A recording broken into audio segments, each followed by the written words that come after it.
नमस्कार प्यारे बच्चों, मैं आपका अपना AR सर एक बार फिर से इलेक्ट्रोस्टैटिक्स के तेरहवां लेक्चर को लेकर आया हूं अपने इस फिजिक्स के चैनल में delve into physics.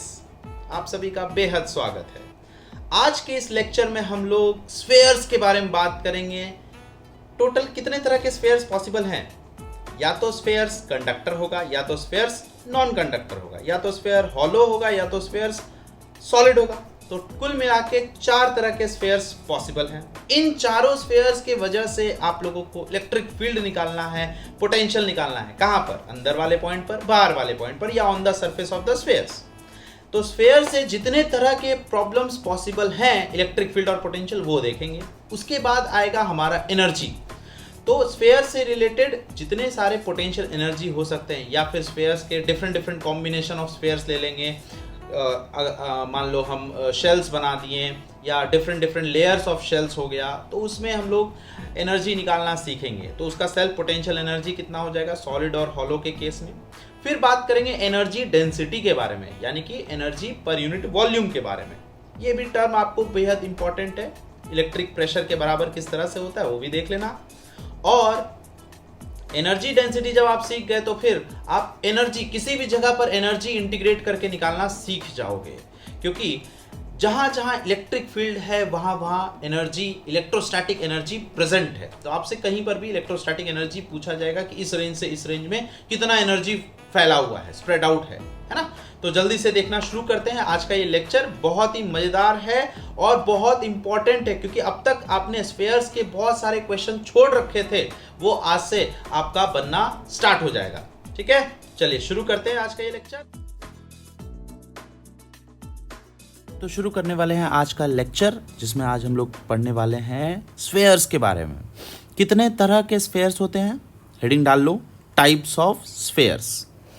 Spheres basically आपको 4 तरह के मिलने वाले हैं। कौन कौन सा? That is called hollow conducting shells, solid conducting, hollow non conducting and solid non conducting. ये बेसिकली आपको 4 तरह के स्फेयर्स देखने को मिलेगा। क्या मतलब होता है? देखो, यहाँ पर 2 हॉलो है, ठीक, और 2 सॉलिड है, जिसमें ये दोनों क्या है? कंडक्टर्स हैं, और ये दोनों क्या है? नॉन कंडक्टर्स है। कंडक्टर्स का सीधा सा मतलब है कि चार्जेस कैन फ्लो, है ना, और नॉन कंडक्टर्स का क्या मतलब है? Charges can not flow. तो आप जैसा चार्ज चिपका दोगे तो चार्ज वहाँ पे रह जाएगा, है ना। अच्छा, तो एक एक का हम लोग समझते हैं। हॉलो कंडक्टिंग के लिए ये हॉलो बना दो, ये वाला स्फेयर हॉलो बना दो।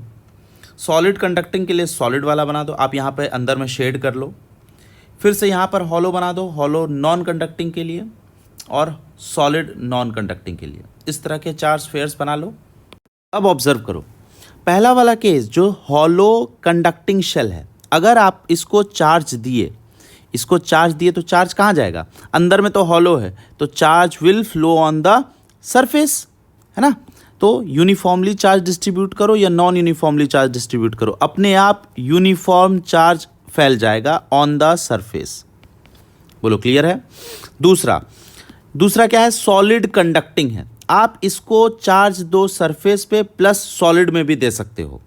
सॉलिड है अंदर में, तो अंदर में चार्ज दिए या सरफेस पे चार्ज दिए, कहाँ फैलेगा? Since it is a conductor, conducting body है, तो चार्ज कहाँ फैल सकता है? अंदर में चार्ज हो सकता है क्या? ना, कंडक्टर में तो अंदर में चार्ज तो नहीं हो सकता। सारा चार्ज मूव करके बाहर आ जाएगा। तो चार्ज कहाँ रिसाइड करेगा? It will always reside on the surface of the sphere. ठीक है, अंदर में चार्ज तो नहीं हो सकता है। फिर तीसरा क्या है? हॉलो नॉन कंडक्टिंग है। नॉन कंडक्टिंग में क्या होगा? जहां पर आप चार्ज दोगे वहीं पर चार्ज फैल जाएगा।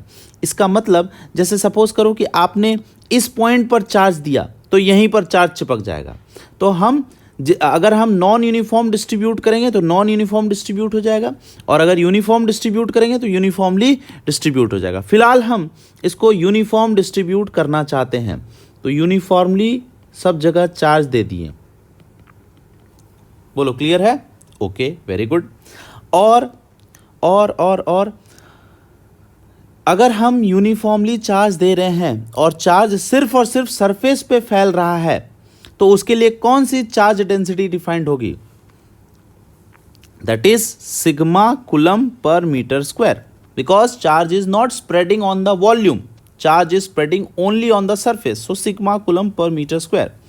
नाउ फोर्थ वाला केस में ध्यान से देखना कौन सा है, सॉलिड नॉन कंडक्टिंग है, मतलब ये एक ऐसा स्फीयर है जो सॉलिड है और नॉन कंडक्टर है। अब जरा सोचो, आप अगर चार्ज दिए सरफेस पे तो सरफेस पे चार्ज रहे, जहां पर चार्ज दिए वहीं पर चिपक जाएगा, मूव तो कर नहीं सकता है। तो हम क्या कर रहे हैं, इसके वॉल्यूम में चार्ज दे सकते हैं क्या, हाँ, अंदर में चार्ज देंगे तो अंदर में ही चार्ज रह जाएगा, यहाँ पर चार्ज दोगे तो यहाँ पर रहेगा। तो कुल मिला के आप यूनिफॉर्मली डिस्ट्रीब्यूट कर सकते हो चार्ज को पूरे थ्रू आउट द वॉल्यूम। तो यहाँ पर डिस्ट्रीब्यूट कर दो, ऐसा अंदर में पूरी तरह से चार्ज दे सकते हो, यूनिफॉर्म डिस्ट्रीब्यूशन हम लोग कर दिए, और सरफेस पे भी चार्ज हो जाएगा, है ना। तो इस पर्टिकुलर प्रॉब्लम के लिए चार्ज डेंसिटी कैसा डिफाइंड होगा, जल्दी बताओ, दैट इज रो कूलम पर metre cube, because charge is distributed throughout the volume. और इन तीनों चार्ज में चार्ज डेंसिटी कैसे डिफाइंड हो रहा है, ओनली ऑन द सरफेस। देखो इसमें भी सरफेस पे, इस पे भी सरफेस, इस पे भी सरफेस। तो ये जो सिग्मा कूलम पर मीटर क्यूब है ये इस तीनों पे डिफाइंड हो रहा है, इस पे भी, इस पे भी और इस पे भी। तो क्या मैं ये कह सकता हूं कि ये तीनों एक तरह से बिहेव कर रहे हैं और ये अलग तरीके से बिहेव कर रहा है। मैं आपसे बोलूंगा कि सपोज करो इलेक्ट्रिक फील्ड अगर इस पॉइंट पर निकालने, इस स्फीयर के वजह से इस पॉइंट पर इलेक्ट्रिक फील्ड निकालने, तो जो इसके वजह से आंसर होगा वही इसके वजह से भी होगा, उतना ही डिस्टेंस पर, वही उतना सा डिस्टेंस पे इसके वजह से भी होगा। तो ये तीनों स्फीयर्स एक तरीके से बिहेव कर रहे हैं because all the three have the same type of charge distribution, that is only on the surface, uniform distribution है। ये जो है पूरा वॉल्यूम चार्ज डिस्ट्रीब्यूशन है, तो ये अलग तरीके से बिहेव करेगा। बोलो क्लियर है, जल्दी से नोट डाउन कर लिए, आगे बढ़ते हैं, इन सब का इलेक्ट्रिक फील्ड निकालने की कोशिश करते हैं। ध्यान से देखो, तो हेडिंग हम लोग डाल लेते हैं, electric field due to hollow conducting, solid conducting and hollow non conducting. तीनों एक साथ होगा तो तीनों एक साथ को क्लब करके पढ़ रहे हैं, ठीक है। तो यहाँ पर मैंने एक हॉलो स्फीयर ले लिया या सॉलिड स्फीयर भी लिया, तो वो भी कंडक्टिंग है, ठीक है, ताकि आपको कंफ्यूज नहीं होना है। यहाँ पर मैंने चार्ज डिस्ट्रीब्यूशन सिर्फ और सिर्फ कहाँ रहेगा, अगर आप इसको चार्ज दोगे तो charge will only reside on the surface. बना दो इस तरह से। अब आपसे दो पॉइंट्स के बीच में पूछा जा सकता है, इस स्फीयर का रेडियस आपने लिख दिया है, दैट इज कैपिटल आर, है ना, और हमसे ये पूछा जाएगा कि बताओ इलेक्ट्रिक फील्ड किसी अंदर वाले पॉइंट पर जो कि सेंटर से स्मॉल आर डिस्टेंस पर हो, या फिर बाहर वाले पॉइंट पर जो कि स्मॉल आर डिस्टेंस पर ही है ना।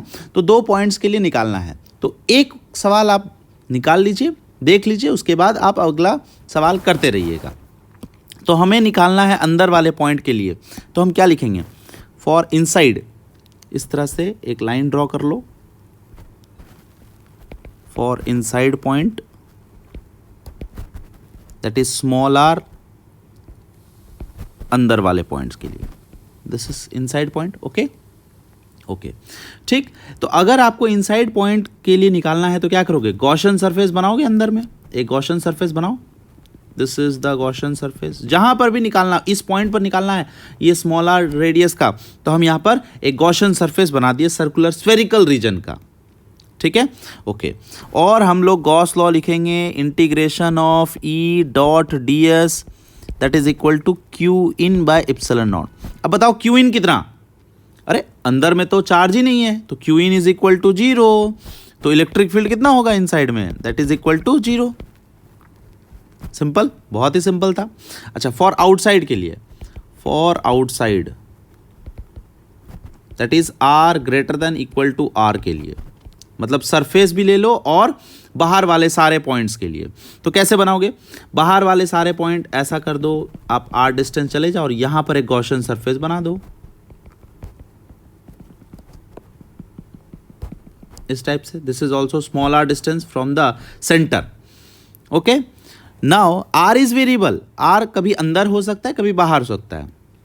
बाहर वाले पॉइंट के लिए फिर से हम लोग क्या लिखेंगे, Gauss law, that is E dot d s is equal to q in by epsilon naught, ये हमारा गॉस लॉ है, ठीक है, ओके।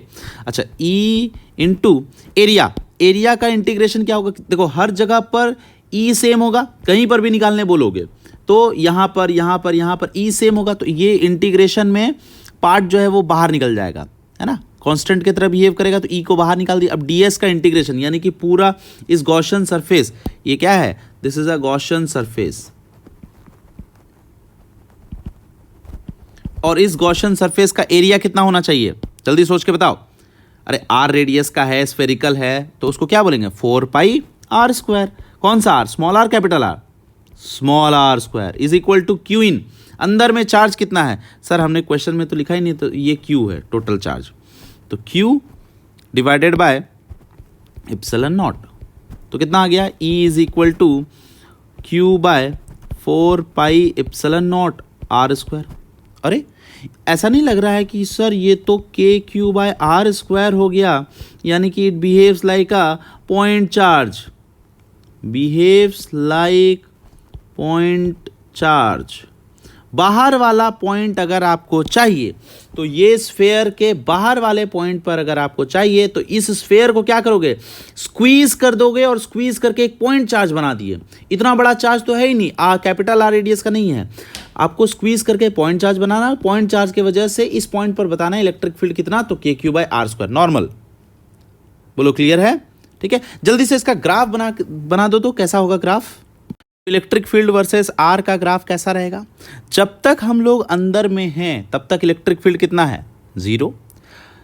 ग्राफ बनाओ, इलेक्ट्रिक फील्ड 0 का ग्राफ कैसा होगा, दैट इज ऐसा, हॉरिजॉन्टल एक्सिस एक्स एक्सिस को टच करता हुआ रहेगा। फिर उसके बाद जैसे ही आप सरफेस तक पहुंचे तो आपको इलेक्ट्रिक फील्ड कैसा दिखा, यहां पर ओपन और यहां पर क्लोज, और इन्वर्सली प्रोपोर्शनल हो जाएगा, है ना। यानी कि ये जो इलेक्ट्रिक फील्ड है, electric field on the surface, surface पे कितना मिल रहा है, दैट इज KQ/R², है ना, इस तरह से मिलेगा, KQ/R²।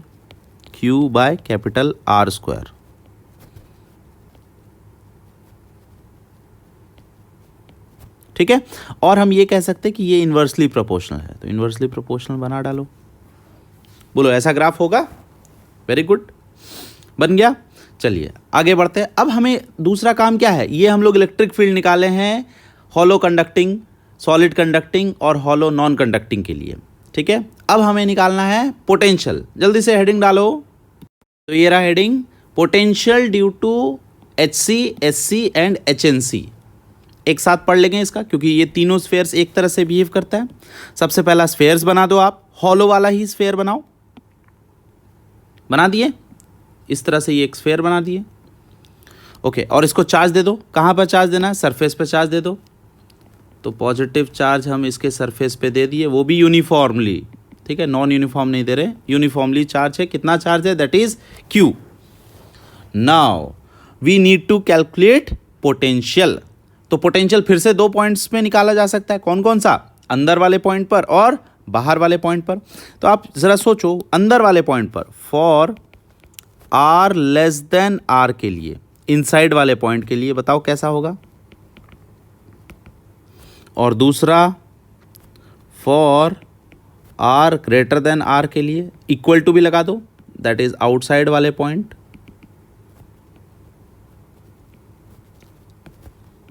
हाँ बोलो कैसा होना चाहिए। अंदर में इलेक्ट्रिक फील्ड के बारे में, अब देखो पोटेंशियल जब भी आपको निकालना है तो इलेक्ट्रिक फील्ड से सोचना पड़ेगा। तो इलेक्ट्रिक फील्ड के बारे में क्या ख्याल है, अंदर में इलेक्ट्रिक फील्ड कितना होने वाला है, that is E is equal to 0। अरे अंदर वाले पॉइंट पर इलेक्ट्रिक फील्ड कितना होगा, E in is equal to 0, अभी पढ़ा ना। अच्छा, अगर अंदर में इलेक्ट्रिक फील्ड 0 है, इनसाइड इलेक्ट्रिक फील्ड इज 0, तो पोटेंशियल का क्या ख्याल है, पोटेंशियल विल बी कांस्टेंट होगा ना। अरे होता क्या है, E और V के बीच में क्या रिलेशन है, E और V के बीच में, तो E इज इक्वल टू, कह सकता हूँ ना, E is equal to -dV/dr, electric field is equal to -dV/dr। अब ज़रा सोचो कि इलेक्ट्रिक फील्ड अगर अंदर में 0 है तो किस चीज़ को डिफरेंशिएट करके 0 आएगा, कांस्टेंट को। तो पोटेंशियल मस्ट बी कांस्टेंट, उसी को ना डिफरेंशिएट करेंगे तो 0 आया। तो इसका मतलब मैं ये 100% कह सकता हूँ कि अंदर में पोटेंशियल कांस्टेंट होगा। अब हर जगह पर पोटेंशियल सेम है, हर जगह पर पोटेंशियल सेम है, तो कौन से पॉइंट पर आपको पोटेंशियल निकालना सबसे आसान है? दैट इज सेंटर पे। सोचो, सेंटर पे आप पोटेंशियल निकाल सकते हो, सारे चार्ज से इक्वी डिस्टेंस है, तो अंदर में आप पोटेंशियल निकाल सकते हो। That is called potential everywhere inside. हर जगह पर इनसाइड में कितना होगा? दैट इज के Q by capital R. Inside में तो यही होना चाहिए पोटेंशियल। बोलो, क्लियर है? अच्छा, अब बाहर वाले पॉइंट के लिए हम लोग निकालेंगे। तो बाहर वाले पॉइंट के लिए हम जानते हैं क्या करते हैं, किस तरह से निकाले। इलेक्ट्रिक फील्ड कैसे निकाले थे? ई आउटसाइड एज्यूमिंग पॉइंट चार्ज के क्यू बाय आर स्क्वायर। तो इसको भी पॉइंट चार्ज बनाओ ना, तो पोटेंशियल आउट क्या होगा पॉइंट चार्ज के लिए? K Q by small r, because behaves like point charge. आपको पॉइंट चार्ज मान करके काम करना है। बोलो, क्लियर है? ठीक है। अगर कभी भी कंफ्यूजन रहे तो इस चीज़ को आप इंटीग्रेट कर सकते हो। पोटेंशियल निकालना है ना, तो अगर इलेक्ट्रिक फील्ड आप निकाल लिए तो V can be written as minus E dot D R का इंटीग्रेशन, डेल्टा V मिल जाएगा आपको, है ना। तो आप इलेक्ट्रिक फील्ड कहीं पर भी इसको इंटीग्रेट कर दो तो ये मिल जाएगा। फिलहाल मैं मूड में नहीं हूँ इंटीग्रेट करने का, मुझे पता है पॉइंट चार्ज की तरह बिहेव करता है, तो के क्यू बाय आर होगा। ठीक है, जल्दी से ग्राफ बना के दिखाओ, कैसा ग्राफ होना चाहिए। एक्स एक्सिस बनाओ और वाई एक्सिस बना डालो जल्दी से। This is potential versus r का ग्राफ। ठीक है, जब तक हम अंदर हैं तब तक ग्राफ कैसा? That is constant. अंदर में ग्राफ कांस्टेंट है। ठीक है, और जैसे ही हम सरफेस से बाहर निकल गए तो ग्राफ इन्वर्सली प्रोपोर्शनल आ गया, ऐसा इस टाइप से आएगा। That is small r equal to capital R हुआ, और यहाँ पर के Q by capital R constant था, और बाहर जब हम निकले तो V is inversely proportional to r आ गया।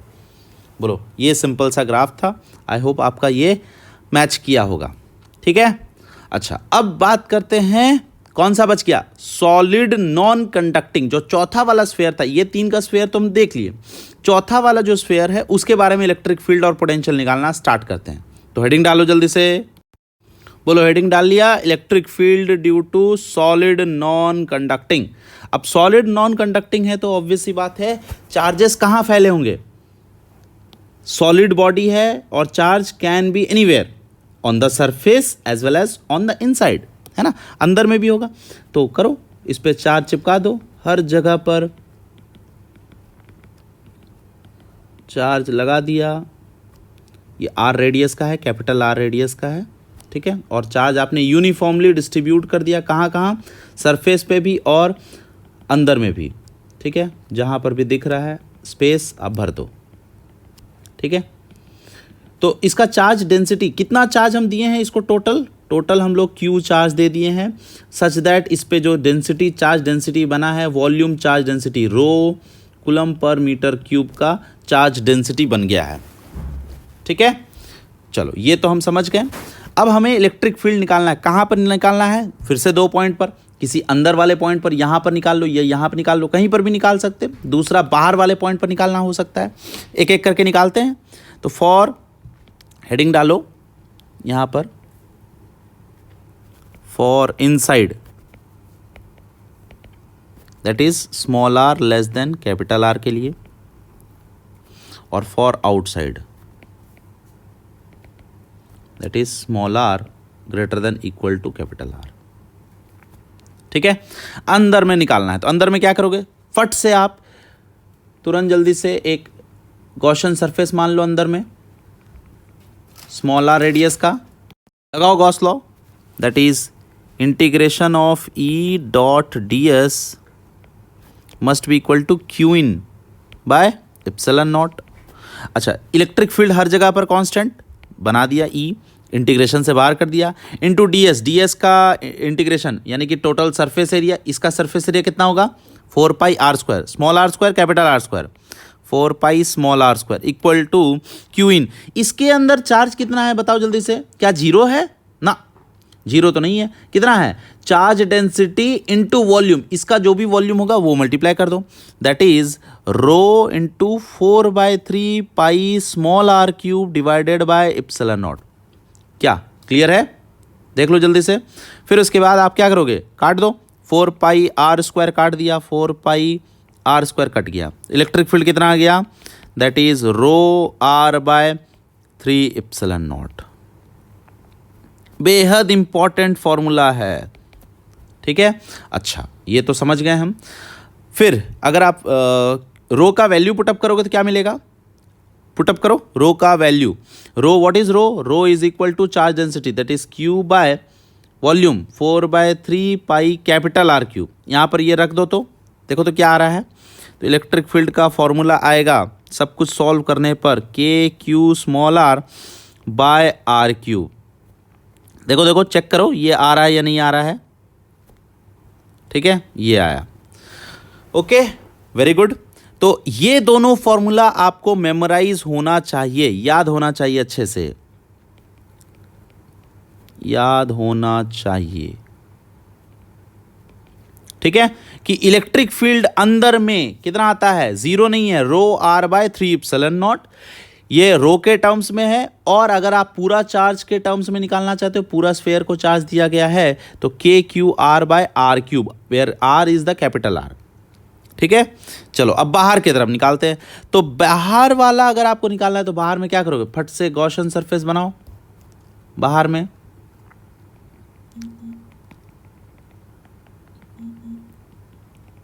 इस तरह से बाहर वाले रेडियस पे बना डाले स्मॉल आर। फिर से integration of E dot d s is equal to q in by epsilon naught. E into area क्या लिखोगे, that is 4 pi small are square is equal to q in, अंदर में charge कितना हो गया, capital Q पूरा ही डाल दियो, डिवाइडेड बाय इप्सिलॉन नॉट। तो इलेक्ट्रिक फील्ड कितना आ गया, Q by 4 pi epsilon naught R square. अरे फिर से आ गया, देखो तो क्या आया, के क्यू बाय आर स्क्वायर। तो क्या हम बोले कि ये बिहेव कर रहा है ना point charge, behaves like point charge. तो इसका मतलब मुझे एक बात समझ में आ गई कि हॉलो हो या सॉलिड हो, बाहर में निकालना है तो आप इस इतने बड़े स्फेयर को क्या करोगे, स्क्वीज करके खट से इसको पॉइंट चार्ज बना दिए। ये इतना बड़ा स्फेयर ना होकर के स्क्वीज करके एक पॉइंट चार्ज बना दो, और पॉइंट चार्ज से कहीं पर भी आपको इलेक्ट्रिक फील्ड निकालने में कोई दिक्कत नहीं है, हम पढ़ चुके हैं कूलम्स लॉ में, वही चीज़ आ रहा है। बस आपको अंदर वाले पॉइंट का ये वैल्यू याद रखना है। बोलो क्लियर है? जल्दी से ग्राफ बना के दिखाओ कैसा ग्राफ होना चाहिए। तो ग्राफ बना डालो इलेक्ट्रिक फील्ड वर्सेस आर का, कैसा ग्राफ होगा। यहाँ पर अंदर में जब आपको निकालना है तो इलेक्ट्रिक फील्ड कैसा है, इनसाइड वाले के लिए इलेक्ट्रिक फील्ड इन है डायरेक्टली प्रोपोर्शनल टू आर, और आउट जब है तो inversely proportional to R. Directly proportional to R का ग्राफ कैसा, ऐसा, इस टाइप से straight line passing through origin, और फिर जैसे ही आप बाहर निकले वैसे ही आपको इनवर्सली प्रोपोर्शनल का ग्राफ दिखेगा, इस टाइप से कह सकता हूं, E is directly proportional to small R and E is inversely proportional to R square. इस पॉइंट पर आपको कितना मिलने वाला है, इस पॉइंट पर मिलेगा दैट इज के Q by capital R square, ठीक है। देखो दोनों से मैच करेगा, यहाँ पर भी आप k Q by capital R square, r का value small r capital R रख दो, यहाँ पर भी रखते हो कैपिटल आर, तो ये कटा तो K Q by are square, तो ये वैल्यू और ये वैल्यू मैच कर रहा है, इसलिए ये दोनों ग्राफ मैच करेगा और इसका वैल्यू के क्यू बाय आर स्क्वायर होना चाहिए। बोलो क्लियर है? चलिए इलेक्ट्रिक फील्ड निकाल लिया, अब क्या निकालना है अपने को, पोटेंशियल निकालना है। हेडिंग डालो जल्दी से। अब बात करते हैं potential due to solid non conducting. Since it is a non conducting तो चार्ज कहाँ फैल सकता है, इसके सरफेस पे प्लस इसके यूनिफॉर्मली अंदर में भी। बना दो जल्दी जल्दी चार्ज, ठीक है, सच दैट आप इसको चार्ज दिए हो रो कूलम पर मीटर क्यूब का चार्ज डेंसिटी, और टोटल चार्ज हम कह सकते हैं कि क्यू दिए हैं अगर इसका रेडियस कैपिटल आर है तो, ठीक है। इतना सा आप कर चुके हो, बहुत बढ़िया। अब हमसे पूछा जा रहा है कि बताओ इसके अंदर में पोटेंशियल कितना, इसके बाहर में पोटेंशियल कितना। तो बाहर के लिए तो हम लोग सिंपल सा लिख सकते हैं, पता है ना ये चीज़, for r greater than are के लिए, अरे it behaves like a point charge that is V is equal to के क्यू बाय स्मॉल आर। बोलो ये चीज़ पता है, बिहेव्स लाइक पॉइंट चार्ज, लिख डालो, ठीक है। अच्छा, तो इसका मतलब मैं ये कह सकता हूँ कि यहाँ पर अगर सरफेस ले लिए, ठीक है, सरफेस, तो सरफेस पे कितना हो जाएगा, that is K Q by capital are, K Q by capital R surface पे होगा, ठीक है। अब अंदर पे निकालना है। अंदर पे अगर आपको बोला जाए यहाँ पर कहीं, तो यहाँ पर हम तुरंत एक गॉसियन सरफेस बना देंगे। बनाओ स्मॉल आर रेडियस का, ओके। तो कितना लिखेंगे, for R less than are के लिए, इनसाइड वाले पॉइंट के लिए एक पॉइंट मार्क कर लो, लेट अस से ए पॉइंट इस जगह पर, ठीक है। Okay, now we will use the relation between potential as well as field. तो क्या होता है, delta V is equal to minus integration of E dot D R, ठीक है। अगर हम इस नेगेटिव साइन को इधर लेकर के चले जाएं तो ये होता है V final minus V initial को हम लिखेंगे V initial minus V final will be equal to E dot D R. E dot D R क्या होगा, अंदर में इलेक्ट्रिक फील्ड कितना होगा, आपको जाना है कहाँ से कहाँ तक, ए से लेके एस पॉइंट तक। ए से लेके एस पॉइंट तक अगर आप गए तो अंदर वाला पॉइंट है, that is equal to electric field क्या लिखोगे, तो K Q small R by R cube, ये होता है अंदर में electric field into D R का इंटीग्रेशन। बोलो क्लियर है, कहाँ से कहाँ तक, तो R is equal to small R से लेकर के R is equal to capital R तक। क्यों ऐसा कर रहे हैं, क्योंकि अपने को एक वैल्यू पता है, ये इनिशियल है और ये फाइनल है, यहाँ से यहाँ जा रहे हैं तो ये फाइनल वाला पोटेंशियल अपने को पता है, V S is equal to के क्यू बाय आर। इसलिए हम लोग अंदर से सेंटर जीरो से आर मत करना, क्योंकि सेंटर का आपको पता ही नहीं है पोटेंशियल, तो हम लोग क्या कर रहे हैं, यहाँ से लेके यहाँ तक वाला निकाल दे रहे हैं, ठीक है। तो V initial that is V a minus V f क्या हो जाएगा, final that is V s k Q by capital R is equal to integration कितना आने वाला है, आर स्क्वायर बाय आर का इंटीग्रेशन कितना होगा, दैट इज के क्यू, आर का इंटीग्रेशन होगा आर स्क्वायर बाय 2, उसमें लिमिट पुट कर दो कैपिटल आर और स्मॉल आर, तो आपको वैल्यू आने वाला है that is R square minus small are square by 2, तो बाय 2 आर क्यूब बन जाएगा। बोलो ये आया, और फिर इस टर्म को इधर ऐड कर देंगे, ठीक है। तो फाइनली सॉल्व करने पर आता है V a is equal to के Q by capital R plus k Q by 2 r minus k Q r square by 2 r cube. देखो तो अलग कर दिए हम, which can be written as 3/2 k Q by r minus k Q small are square by 2 r cube, ठीक है। सजा के लिखने के लिए अगर आपको चाहिए तो किसी भी इनसाइड वाले पॉइंट पर हम लिखेंगे K Q by R cube, common ले लिए और 2 भी कॉमन ले लेंगे, तो बचेगा, ध्यान देना यहाँ पर बचेगा 3 R square minus R square small are square. या तो ये वैल्यू आप याद रख सकते हो या फिर आप ये भी याद रख सकते हो, V inside is equal to, किसी किसी किताबों में ये भी दिया रहता है K Q by R cube into 1.5 R square minus 0.5 R square. अगर आप ये भी फॉर्मूला देखें तो आप डरने की ज़रूरत नहीं है, ठीक है। दोनों फॉर्मूला अरे सेम ही चीज़ है, 2 को डिवाइड मार दिया इधर और इधर, तो 1.5 R square minus 0.5 R square. क्या ऐसा फॉर्मूला आपने ग्रेविटेशन चैप्टर में देखा था क्या? यहाँ पर था G M by R cube 1.5 R square minus 0.5 R square, था ना ऐसा फॉर्मूला? चलिए बहुत अच्छी बात है। ओके, मैं आपसे पूछूं कि बताओ अंदर में, ये तो अंदर वाले सारे पॉइंट का है, तो सेंटर में कितना आया? सेंटर में potential at the centre that is equal to, जब आपको सेंटर निकालना रहे तो स्मॉल आर की वैल्यू कितनी रख दोगे? 0 एट सेंटर होगा ना। ओके, तो V पोटेंशियल कितना आ रहा है? That is 3/2 k Q by capital R। बोलो क्लियर है? याद रखना V सेंटर पे नॉट इक्वल टू 0 है, जो पहला कंफ्यूजन रहता है। V सेंटर पे कितना है? 3/2 times of V at the surface. Surface का 1.5 गुना है सेंटर पे पोटेंशियल। ओके अच्छा, अब एक और लास्ट चीज़ इसमें करना है कि बताओ आपको इसका ग्राफ कैसा होगा। अगर आपको याद है ग्रेविटेशन में भी हम लोगों ने इसका ग्राफ बनाया था और अभी भी फिर से हम लोग ग्राफ बनाने वाले हैं, तो आपको थोड़ा और पिक्चर क्लियर हो जाएगा।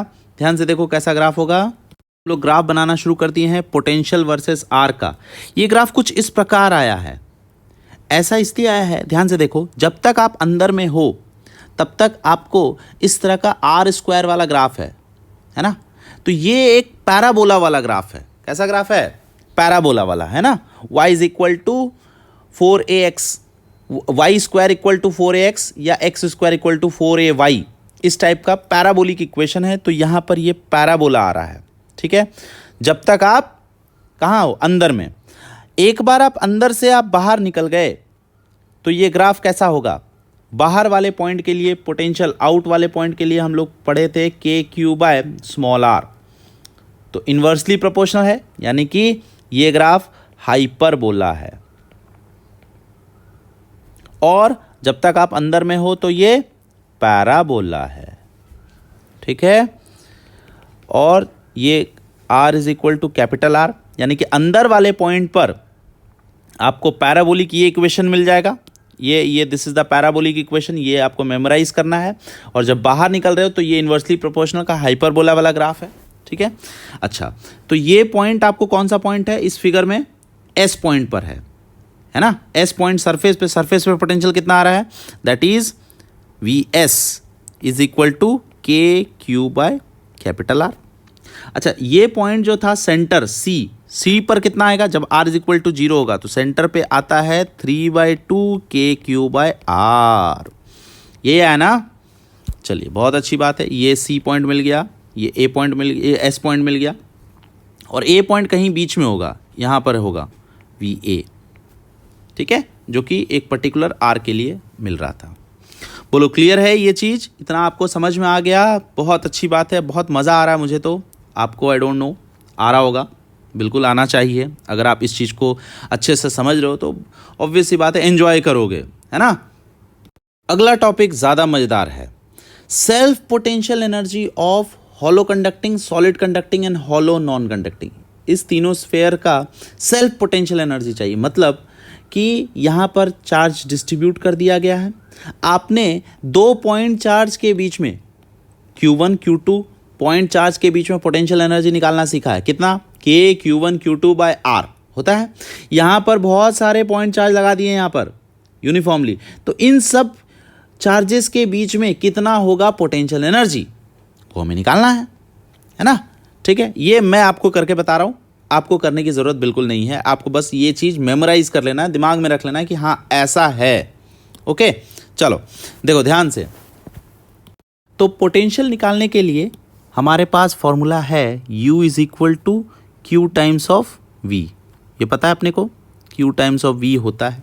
ओके, तो यहाँ पर एक्चुअली इस स्फेयर का फॉर्मेशन के ऊपर ध्यान दें कि इस पे यूनिफॉर्मली चार्ज डिस्ट्रीब्यूट हमने कैसे कराया है।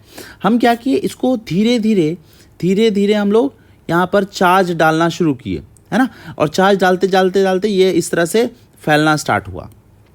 ठीक है, तो मान लिया जाए कि at any time t, at time t equal to t, इस पे चार्ज कितना है, इस पे स्मॉल q चार्ज प्रेजेंट है, और आफ्टर dt टाइम हम लोग और इसमें कितना चार्ज डाल दिए, dq चार्ज डाल दिए। बोलो समझ में आ रहा है।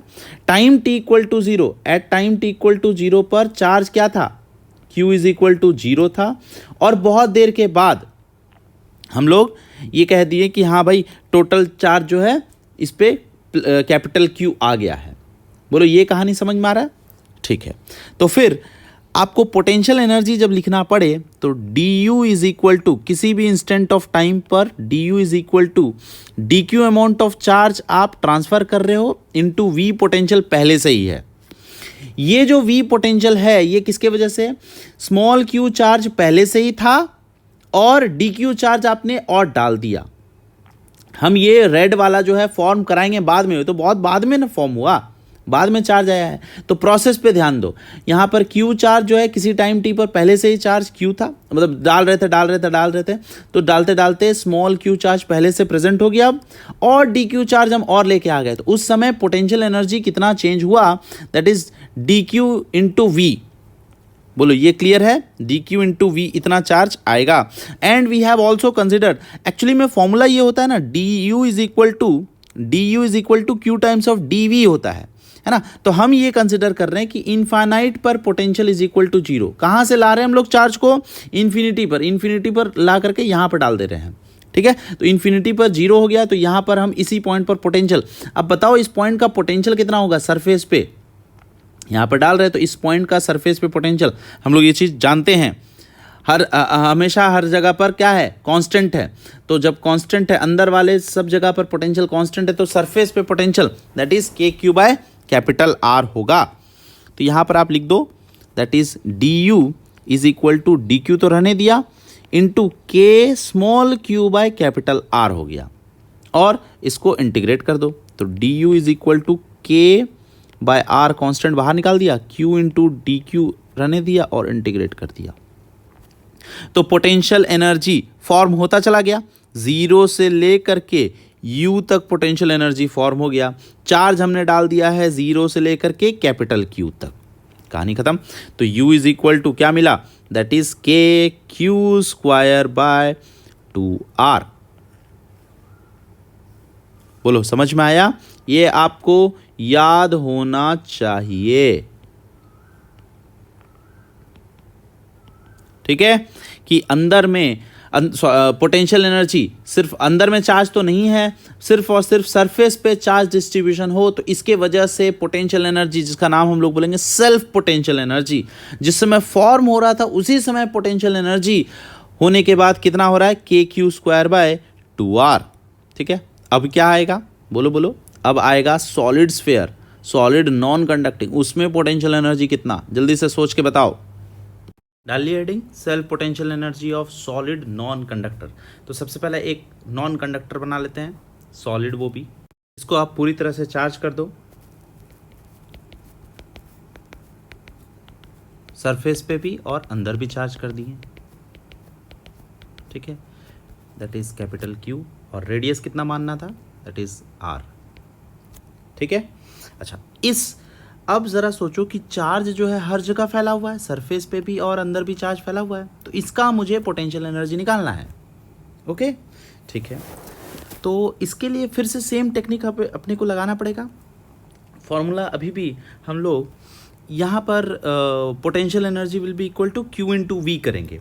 अब बात यह है कि जो चार्ज फैल रहा है तो सिर्फ सरफेस पे नहीं फैल रहा है, कहाँ फैल रहा है, अंदर में भी लगा रहे हैं हम लोग। तो आपको जो है ये वाला स्फीयर बनाना पड़ेगा। आप ऐसा समझ लीजिए कि मान लीजिए मुझे ना मिट्टी का बॉल बनाना है, तो मिट्टी का बॉल कैसे बनाओगे, मैं क्या करूँगा, पहले एकदम छोटा सा एक पॉइंट गोला बनाऊँगा, फिर उसके ऊपर एक और लेयर लगा दिया, फिर उसके ऊपर एक और लेयर लगा दिया, फिर उसके ऊपर एक और लेयर लगा दिया, फिर उसके ऊपर एक और लेयर लगा दिया, और ऐसे लेयर लगाते लगाते लगाते लगाते कैपिटल आर रेडियस का बना लूँगा, ठीक है। ध्यान से देखना, सेम कंसेप्ट है इसमें। करूँगा कि एट एनी टाइम ये गोला जब बन रहा था तो ये इतना छोटा रेडियस था, आर, स्मॉल आर रेडियस का था, और इसमें चार्ज हम पूरी तरह से लगा चुके थे। कितना चार्ज था, दैट इज क्यू, इतना चार्ज हम सॉलिड स्फीयर, छोटा सा सॉलिड स्फीयर बनाए, और हम डी क्यू चार्ज और ला करके ऐड कर दिए, ओके। तो जब डी क्यू चार्ज ऐड करें तो हम लिखेंगे D U will be equal to D Q charge into पहले से जो वी पोटेंशियल था इस सॉलिड बॉल का। इस सॉलिड बॉल का डी क्यू चार्ज कितना होगा जरा बता दो, और पोटेंशियल कितना होगा। पोटेंशियल तो चिंता करने की ज़रूरत ही नहीं है, क्योंकि वो होता है डी क्यू इंटू के, अभी इस पे चार्ज जो है वो क्यू बाय स्मॉल आर है, स्मॉल आर रेडियस का है इतना, ठीक है। अच्छा, now what is the D Q value, what is D Q value, तो अपने को क्यू कितना है वो निकाल लो। तो क्यू, इसके लिए एक चीज आपको ध्यान रखनी है, इसमें जो चार्ज डेंसिटी है वो कांस्टेंट होना चाहिए, दैट इज रो कूलम पर मीटर क्यूब। सो क्यू का वैल्यू कितना लिख दोगे, अलग से कहीं कैलकुलेट कर लें, तो ये क्यू हम लिख देंगे Q is equal to rho to 4/3 pi छोटी आर क्यूब। ऑब्वियस सी बात है, इसमें चार्ज कितना होगा, स्मॉल आर रेडियस है तो डेंसिटी इंटू वॉल्यूम। अच्छा डी क्यू कितना होने वाला है, तो डी क्यू का फिर से इसको डिफ्रेंशिएट कर दो, that is rho 4/3 into pi into 3r² dr होगा। ये 3 काट दिए, तो ये आपको डी क्यू का वैल्यू मिल गया। अब यहाँ पर हमें रख देना चाहिए। So this is D U can be written as k into Q/R, ये वाला k Q/R। Q का वैल्यू कितना है, that is rho into 4/3 pi R cube divided by R into D Q. D Q हो गया rho 4 pi r² into D R. बोलो समझ में आया। जो जो चीज़ बाहर निकल रहा है और इसको इंटीग्रेट कर देंगे हम लोग, जो जो चीज़ बाहर निकल रहा है बाहर निकाल दो, r को काट दो इससे, ठीक है। तो k बाहर निकल गया, k बाहर निकल गया, रो स्क्वायर बाहर निकल गया, और 4 into 4 that is 16 pi square बाहर निकल गया, और क्या बच गया, दैट इज r⁴ अंदर रह गया बाय 3, इतना हो गया। और dr का इंटीग्रेशन कहाँ से कहाँ तक, अब लिमिट बताओ। तो अपने को ये जो स्फेयर बनाना है, तो ये स्मॉल r जो है कहाँ से कहाँ तक वेरी करेगा, 0 से लेके कैपिटल R तक, दैट इज 0 से लेके कैपिटल R तक, कहानी खत्म। ठीक है, k का वैल्यू भी आप चाहो तो पुट कर सकते हो, वरना रहने दो, अभी k का वैल्यू नहीं पुट करना है, k रहने दो। रो का वैल्यू जरूर पुट कर दो। What is this rho in terms of rho, rho can be written as total charge by 4/3 pi capital R cube. ये अपने को पुट करना है, उसका स्क्वायर, ठीक है। तो इसको पुट किया यहाँ पर, तो आपको मिलेगा that is Q² by 16 pi square into 16/9 pi square r⁶ into 3 into r⁵/5। यही आया क्या, तो 16 पाई स्क्वायर काट दिया, 16 यहाँ पर काट दिए, ये इसके साथ कट गया, ठीक है। तो कुल मिला के सॉल्व करने पर कितना आ रहा है, जल्दी बताओ, that is u is equal to 3/5 kq² r। ये आंसर होगा, ठीक है। तो आपको ये चीज़ समझ में आना चाहिए कि self potential energy of solid non conducting, अगर सॉलिड है, पूरे चार्ज अंदर में है, तो उसका पोटेंशियल एनर्जी कितना आ गया, 3/5 kq² r। ये आपको याद होना चाहिए। और हॉलो का कितना आया था, हॉलो का आया था, याद करो, kq² 2r। ये आया सॉलिड का 3/5 kq² r। बोलो समझ में आया। चलिए, इससे रिलेटेड ना हम लोग कुछ कुछ क्वेश्चंस करते हैं, बड़ा मज़ेदार क्वेश्चन है, ध्यान से देखो क्या मिलने वाला है। हेडिंग डाल लो जल्दी से, टनल प्रॉब्लम्स। मतलब एक सॉलिड स्फेयर में हम लोग टनल बना दिए, यहाँ से इस पार से उस पार तक, ठीक है। इसका चार्ज डेंसिटी मैंने कह दिया कि इस पे चार्ज डेंसिटी है रो कूलम पर मीटर क्यूब। जाहिर सी बात है ये कैसा बॉडी होगा, फिर सॉलिड नॉन कंडक्टिंग होने वाला है, ठीक है, ओके। और इस एंड का नाम मैंने दिया A, इस एंड का नाम मैंने दिया B, और इसके सेंटर वाला का C, ताकि आप रेडियस ले सकते हो कैपिटल R, ओके। पूरी तरह से इस पे चार्ज जो है कंप्लीट, अपर वाले हेमिस्फीयर और नीचे वाले हेमिस्फीयर पे पूरा चार्ज जो है वो Q है। और यहाँ से मैंने इसके A पॉइंट से मैंने एक चार्ज को रिलीज किया है, that is charge is -Q, m, okay. आपको ये बताना है, find out the speed, find the speed at centre.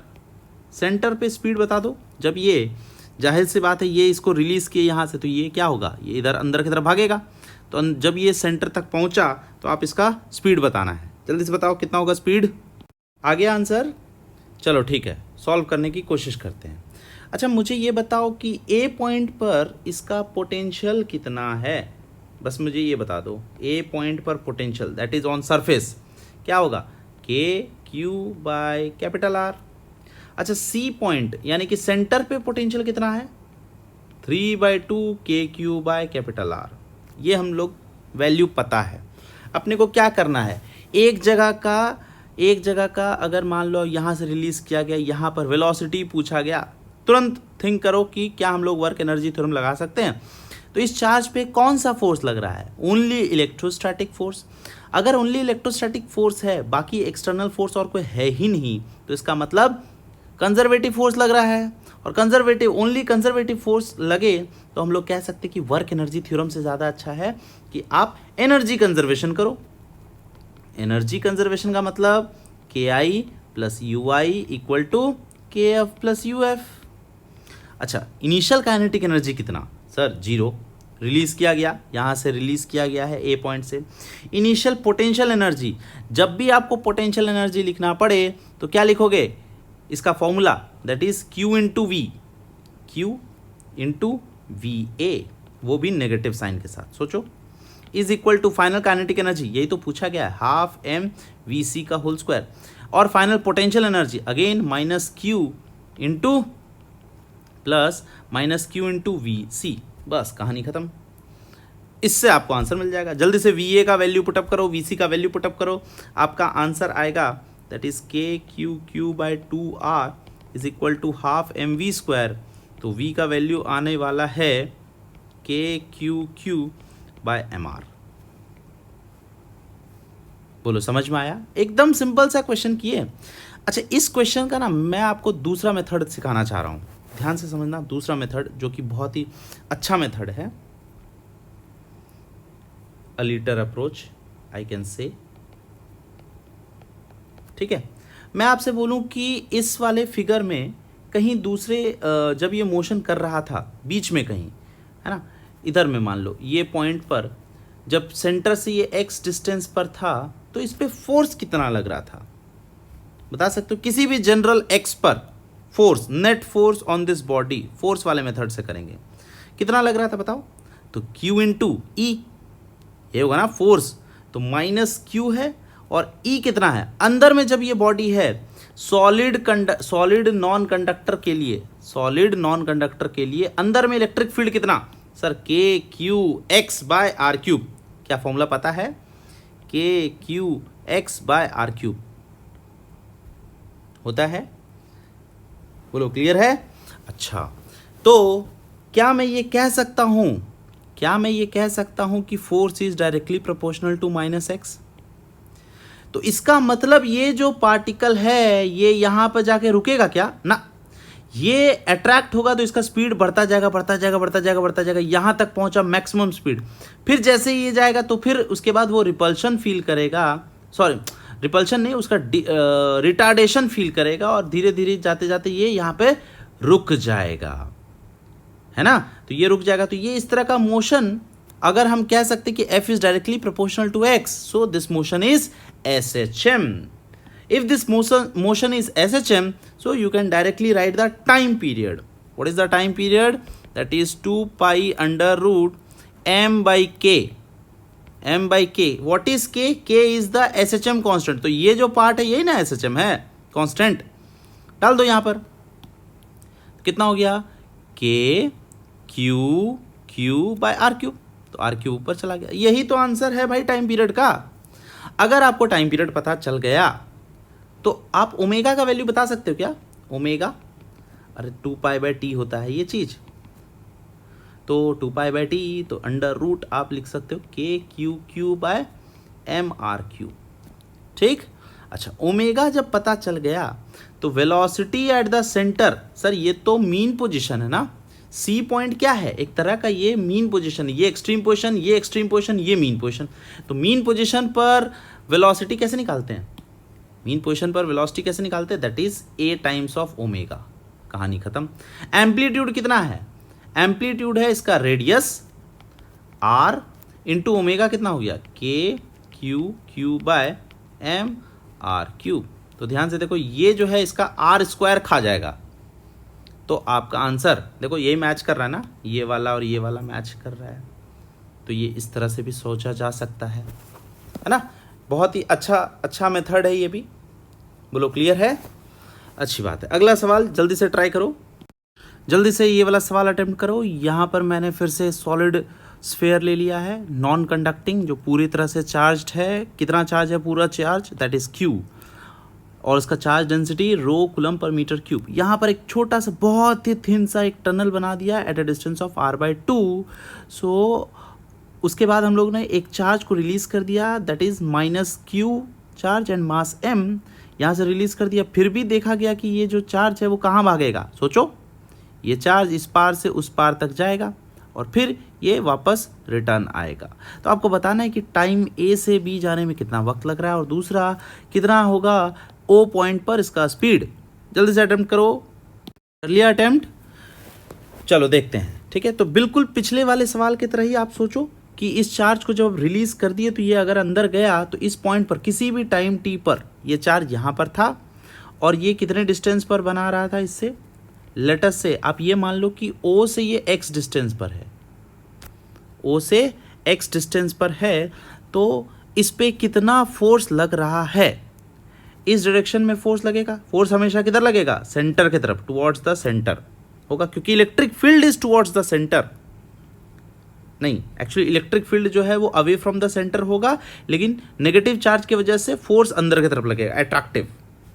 बोलो क्लियर है। अच्छा, तो ये आ गया अपना स्मॉल आर डिस्टेंस पर। तो आप नेट फोर्स लिख सकते हो। So this net force will be equal to -q into E जो होगा वो क्या लिखोगे, दैट इज KQ/R/Q, यही होगा। This is our net force F, ये वाला towards the centre F, this is our F। अब अपने को एक्चुअली में ये पार्टिकल चल किधर रहा है, ये चल तो रहा है इस तरह, क्योंकि टनल ही मैंने इसको जगह ही यहाँ पर दिया चलने के लिए, तो ऑब्वियस सी बात है ये अंदर की तरफ इस तरह से चल रहा है। तो इस तरफ पे force F along x axis कह सकते हो, फोर्स अलोंग x एक्सिस। सो Fx कितना होगा अलोंग x एक्सिस, तो क्या करोगे, F जो कि ये हो दैट इज इनटू ये थीटा अगर मान लिए तो cos theta into cos theta. बोलो ठीक है। अच्छा, तो कितना हो जाएगा again, so this will be -KQ/R/Q into cos theta कर दिया। अब ये R cos थीटा क्या होगा, सोचो, ये R cos थीटा इस ट्रायंगल में R ये है, उसका cos थीटा आप बोलोगे तो ये x हो जाएगा। सो this is -KQQ/R³ into x, ये है net force along x axis. क्या पता चल रहा है, फिर से ये इस मीन पोजीशन से x डिस्टेंस पर फोर्स पता चल गया, तो ये ऑब्वियस सी बात है फिर से SHM का इक्वेशन है। तो ये कहीं पर भी हम टनल कट कर लेते तो आपको ये आइडिया मिल जाता, अच्छा ये तो यहाँ पर है ना, हर जगह पर SHM कर रहा है। ठीक है, ओके। सो टाइम पीरियड जो होना चाहिए, तो पहले टाइम पीरियड हम निकाल देते हैं। तो ये क्या होगा, 2π√m/k, k कितना, दैट इज KQ/R³। अरे ये तो पिछला वाला ही आया ना, देखो तो इसका मतलब हमें ये समझ में आता है कि टनल अगर बीच में काटे या इधर काटे या इधर काटे, R/2 पे डिपेंड किया क्या, कहीं पर भी मैंने R/2 यूज़ किया, देखो तो ना। तो इसका मतलब हर जगह पर टनल काटेंगे तो time period of oscillation is same. ठीक है, अच्छा, बस टाइम ए से बी तक का कितना, दैट इज T/2 जो हमने कैलकुलेट किया, आधा ही टाइम पीरियड पूछा गया ना एक तरह से, ए से बी जाने में आधा टाइम पीरियड। अच्छा, ओ पॉइंट पर वेलोसिटी कितना, तो फिर से ओ पॉइंट पर वेलोसिटी a इंटू ओमेगा। तो ये जो R/2 आपको दिया गया था उसका यूज है, तो a निकालने में, a जो है वो क्या है, एम्पलीट्यूड है, a क्या है, एम्पलीट्यूड। तो a आप निकाल सकते हो ना, मतलब ये वाला डिस्टेंस, बेसिकली ये वाला डिस्टेंस आप कैसे निकालोगे, तो दिस इज r, तो ये वाला जो डिस्टेंस होगा amplitude will be equal to, मैं कह सकता हूँ √r² माइनस r/2 का होल स्क्वायर, तो ये हो जाएगा √3r/2। ठीक है, ये निकल गया। बस उसके बाद क्या करना है फिर, तो ओमेगा आप बता सकते हो, omega is equal to 2π/t, तो टाइम पीरियड के अंडर रूट वाले को उल्टा दो तो वो आ जाएगा KQQ/mr³। So velocity at O point will be equal to √3/2 into under root k Q Q by M r q, और यहाँ से आर है तो ये और ये काट दिया जाएगा, तो आपको वैल्यू मिलने वाला है that is 3/4 K Q Q by M R. ये आंसर है फाइनल जो आपको देखने को मिलेगा। बोलो क्लियर है? ठीक है, वेरी गुड। अगला टॉपिक आता है हमारे पास जिसका नाम है एनर्जी डेंसिटी। क्या होता है energy density? It is defined as, energy density is defined as energy per unit volume. ठीक है, तो अब एनर्जी को कैसे लिखोगे? That is work done by volume. Work done हो जाएगा force into displacement, F into L कर दोगे, divided by area into length कर दिए, तो यहाँ से एल और एल कट गया, तो फोर्स बाय एरिया क्या होगा? That is electric pressure. और इलेक्ट्रिक प्रेशर का हम फॉर्मूला जानते हैं कितना? Sigma square by 2 epsilon naught, which can also be written as half epsilon naught E square. कुछ याद है? ये फॉर्मूला पढ़ाया था मैंने, sigma square by 2 epsilon naught और half epsilon naught E square. E जो है वो नेट इलेक्ट्रिक फील्ड था। ठीक है, बस दिस इज़ द फॉर्मूला। आपको ये चीज़ याद होना चाहिए। Energy density equal to sigma square, energy density is equal to electric pressure के बारे में, that is sigma square by 2 epsilon naught और half epsilon naught E square. दोबारा लिख रहा हूँ ताकि आपको ये चीज़ याद हो सके।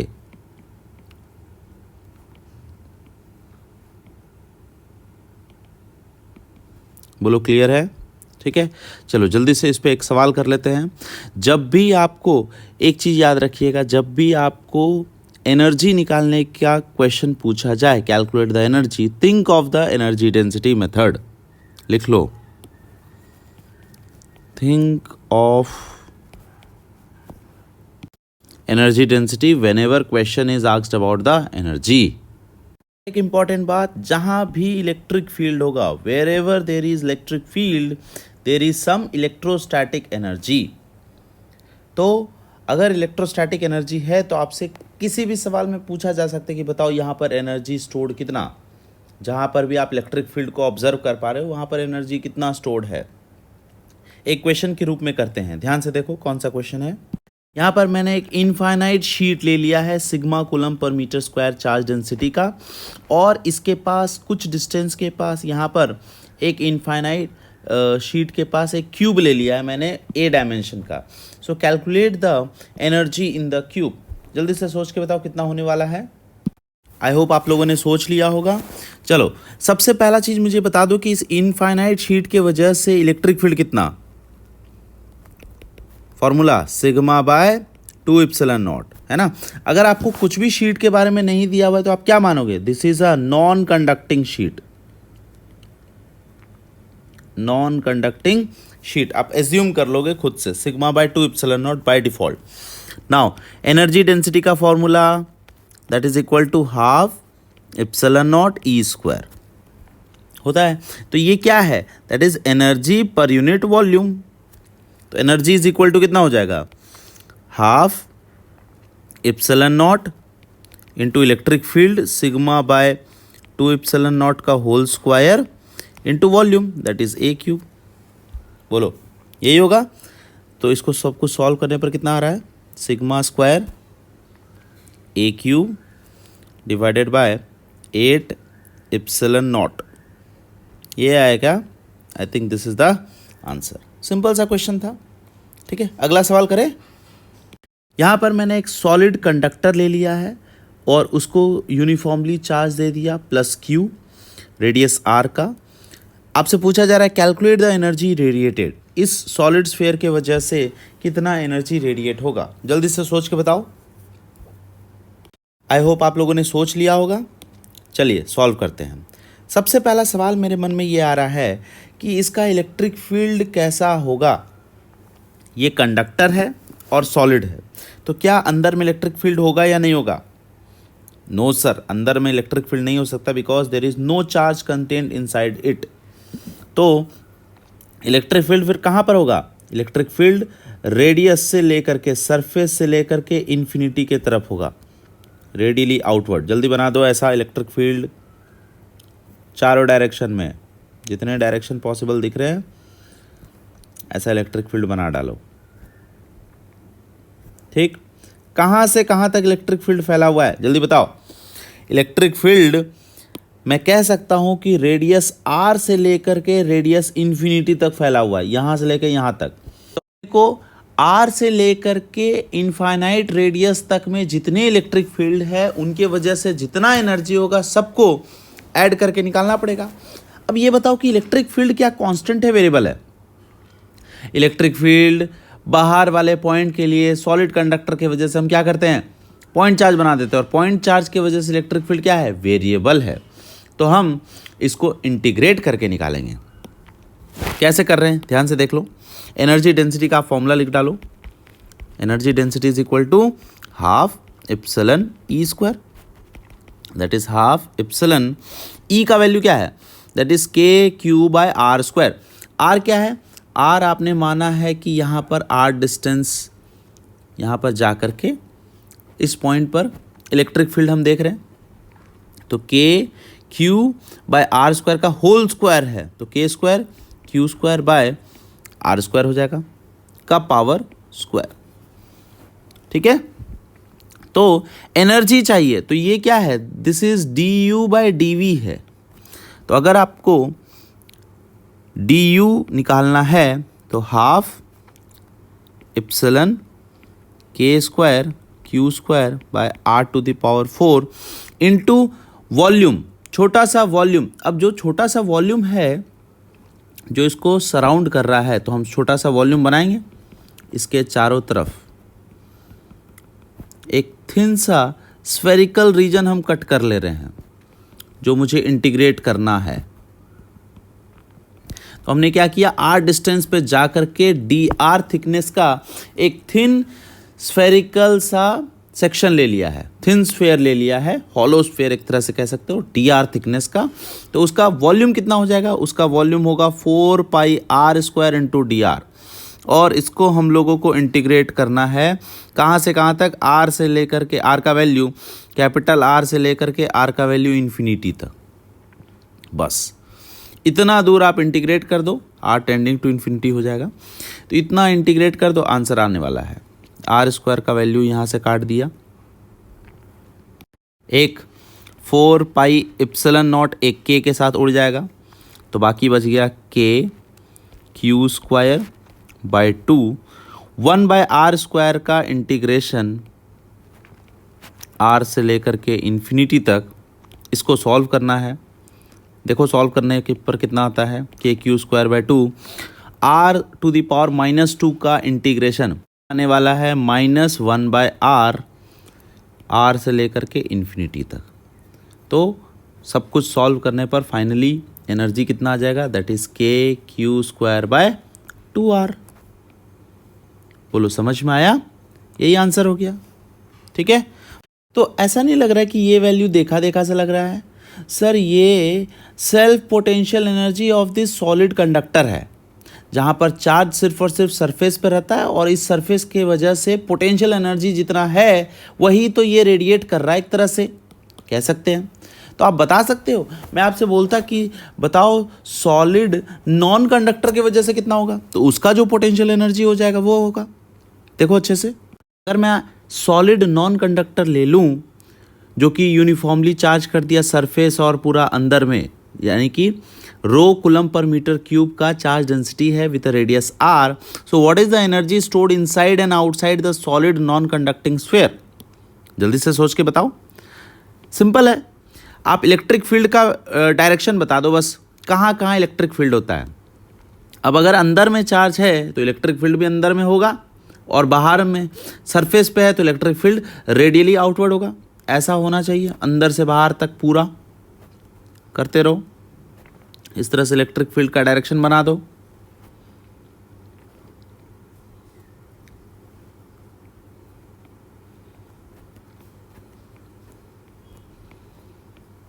होगा, तो टोटल एनर्जी जो ये रेडिएट करेगा, टोटल एनर्जी रेडिएटेड या स्टोर्ड बोल सकते हो, that is equal to its self potential energy, that is equal to its self potential energy. और ये कितना होता है? तो वो होता है 3/5 KQ²/R। ये अपने को पता है। ये जो एनर्जी है ये अंदर और बाहर दोनों मिला के आने वाला है, यानी कि अंदर में जो इलेक्ट्रिक फील्ड है, अंदर में इलेक्ट्रिक फील्ड वो कैसा होता है, कुछ याद है? अंदर में इलेक्ट्रिक फील्ड E इनसाइड का फॉर्मूला दैट इज ρr/3ε0 था, और बाहर में जो इलेक्ट्रिक फील्ड था आउट में वो तो पॉइंट चार्ज की वजह से था, तो KQ/R² होगा। तो मैं आपसे पूछूं कि बाहर में एनर्जी कितना स्टोर्ड होगा और अंदर में एनर्जी कितना स्टोर्ड होगा, तो बाहर में जितना एनर्जी पिछले वाले सवाल में था, क्योंकि इलेक्ट्रिक फील्ड पिछला वाला सवाल में हम लोग इंटीग्रेट करके निकाले थे, याद करो, यहाँ से लेके यहाँ तक तो इलेक्ट्रिक फील्ड ऐसा ही था। इसका इंटीग्रेशन जब आप करोगे तो वो कितना आएगा, KQ²/2R। ठीक है, तो इसमें से माइनस कर डालो तो आपको आइडिया मिल जाएगा कि इसके दो हिस्से हो गए। ठीक है, इसमें से मैंने कह दिया KQ²/2R जो आउटसाइड है पिछला वाला सवाल के वजह से, क्योंकि इलेक्ट्रिक फील्ड पिछले वाले सवाल में भी इतना ही था KQ/R², उसको इंटीग्रेट करके निकाले थे तो यही आया आउटसाइड में। तो अंदर में कहाँ, यहाँ से लेके यहाँ तक ये भी तो इलेक्ट्रिक फील्ड है, तो यहाँ पर एनर्जी कितना, तो इससे माइनस कर दो, टोटल एनर्जी अपने को पता है, तो ये आने वाला है KQ²/10R इनसाइड। चेक कर लो मैं कुछ गलती तो नहीं कर रहा।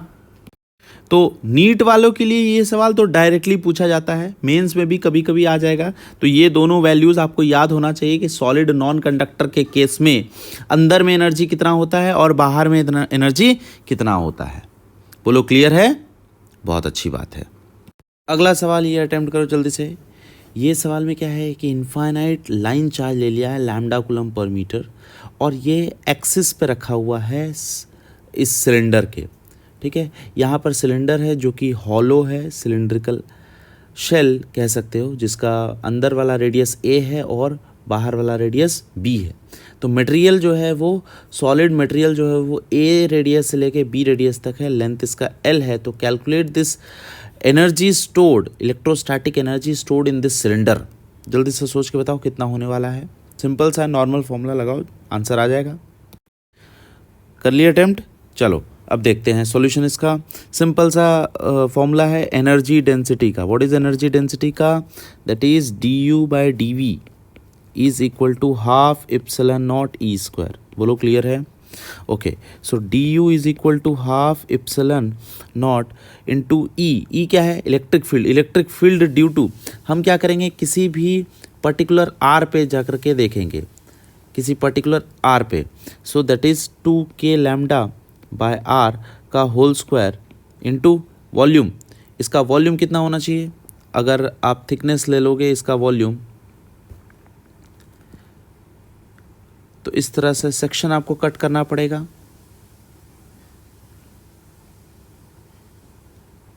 ऐसा चारों तरफ एक थिन सिलेंडर सा कट कर लोगे। तो थिन जब सिलेंडर कट किए तो ये हो गया 2πr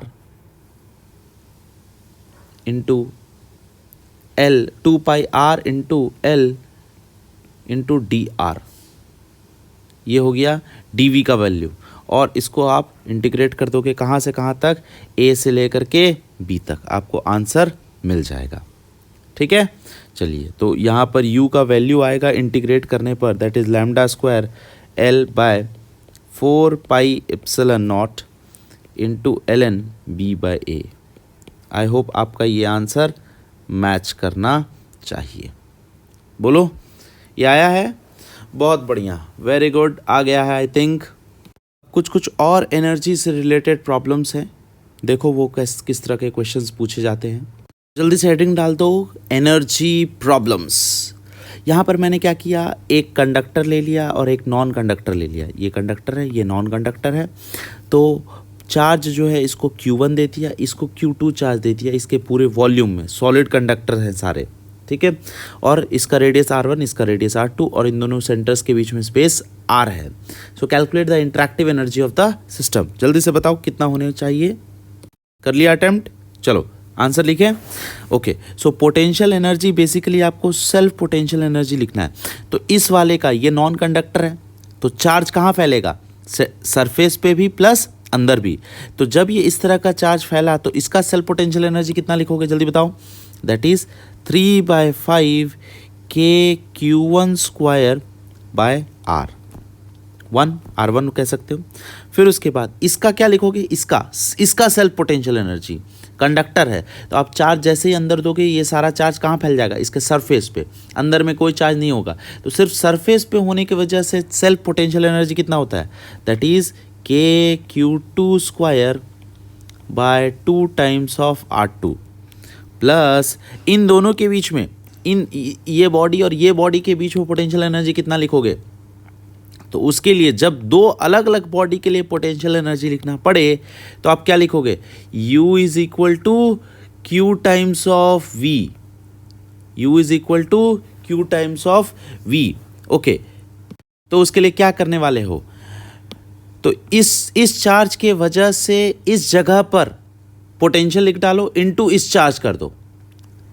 इस चार्ज के वजह से Q, जिसका चार्ज आप लोगे उस जगह पर पोटेंशियल, तो हर जगह पर पोटेंशियल सेम होना चाहिए अगर देखा जाए, या इसके वजह से आप यहाँ लिख दो, फर्क नहीं पड़ता है, कहीं पर भी आप लिख सकते हो।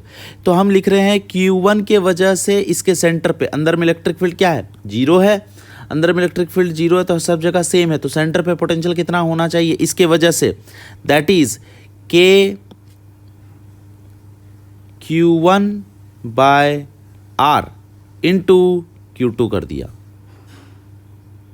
बोलो क्लियर है, Q इंटू Q2 पोटेंशियल पे, Q2 चार्ज पे पोटेंशियल कितना लग रहा है, इस चार्ज के वजह से KQ1 by R small r into Q2, ये चार्ज हम मल्टीप्लाई कर दिए तो ये सेंटर पे, तो इसके और इसके बीच में पोटेंशियल एनर्जी बेसिकली आ गया। बोलो क्लियर है, चलिए अच्छी बात है। अगला सवाल एकदम सेम इसी तरह का, थोड़ा सा चेंज करके दे रहा हूँ, उसमें भी सेम आपको यही सवाल बताना है, कैलकुलेट द इंटरैक्टिव एनर्जी।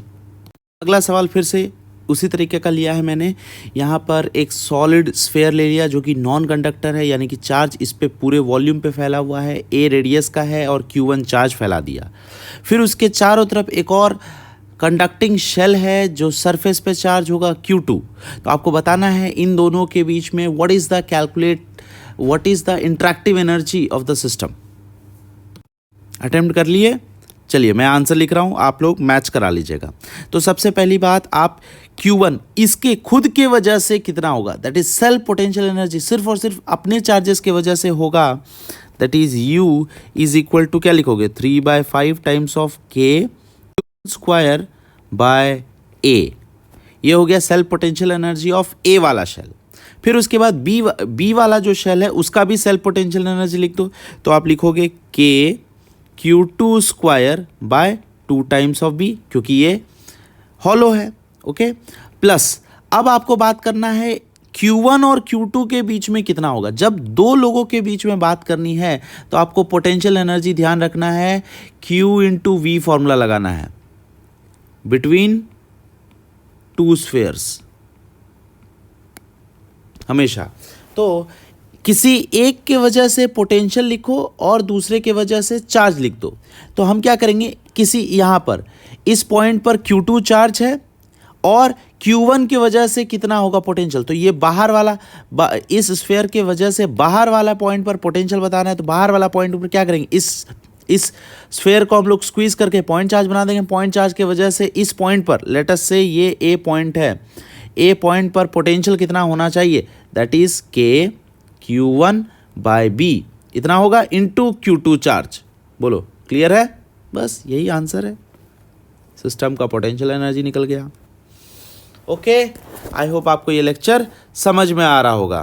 तो इसी सवाल के साथ आज की सेवा हम लोग यहाँ पर समाप्त करते हैं। आई होप आपको अगर अच्छा लगा तो एक लाइक बटन ज़रूर दबा दीजिएगा और अगले लेक्चर का इंतज़ार कीजिए। हम लोग अगले लेक्चर में बहुत सारी बातें करने वाले हैं, सारे कैविटीज़ के बारे में हम लोग बात करने वाले हैं। कैविटीज़ का अभी तक एक भी प्रॉब्लम्स नहीं हुआ है, करेंगे। फिर एक टॉपिक अर्थिंग बच गया है, फिर पैरेलल प्लेट्स बच गया है, काफ़ी सारा है, तो आपको मज़ा आएगा, don't worry. Okay, till then bye bye.